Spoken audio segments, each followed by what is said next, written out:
पूर्वं वयं यत्र क्षेपाभावः वा क्षेपः हरेण उद्धृतः शून्यं भवति तत्र किं कर्तव्यम् इति दृष्टवन्तः। तेन अस्माभिः शून्यम् इति गुणः लब्धिः च शून्यं वा यत्र क्षेपः एतदस्य चेत् पञ्चेति लभ्यते।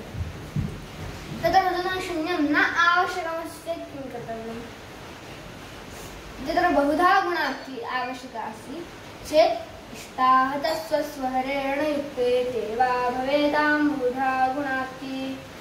इष्टाहतस्वहरेण युक्ते इष्टेन आहतस्वहरेण युक्ते ते वा भवेतां बहुधा गुणाक्ति। इष्टाहत अत्र एकम् इष्टं स्वीकुर्मः।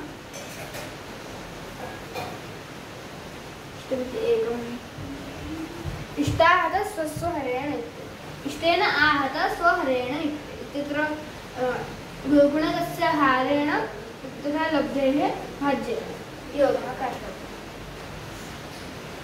तत्र द्वयमपि शून्यं स्वीकुर्मः। तत्र यदस्ति तस्मिन् इष्टाहतस्वहरेण युक्ते कर्तव्यं। शून्यम् अधिकं स्वहरः 13 कृत्वा 13 वर्तते। तथैव अस्य क्रियते चेत् शून्यम् अधिकं 5 अत्र एकमेव इति इष्टं स्वीकर्तव्यम् इति न 2 3 4 5 6 किमपि इष्टं स्वीकर्तुं शक्यते। केवलं भिन्नं न कर्तव्यम्।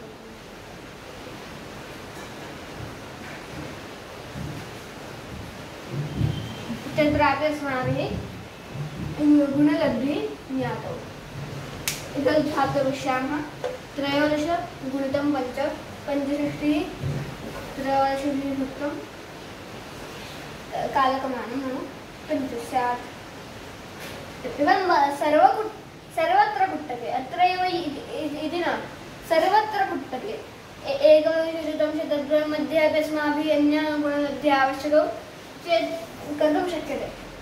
सर्वत्र कुट्टके अनेकधा गुणलब्धिः ज्ञातुम् एतत् सूत्रमस्ति।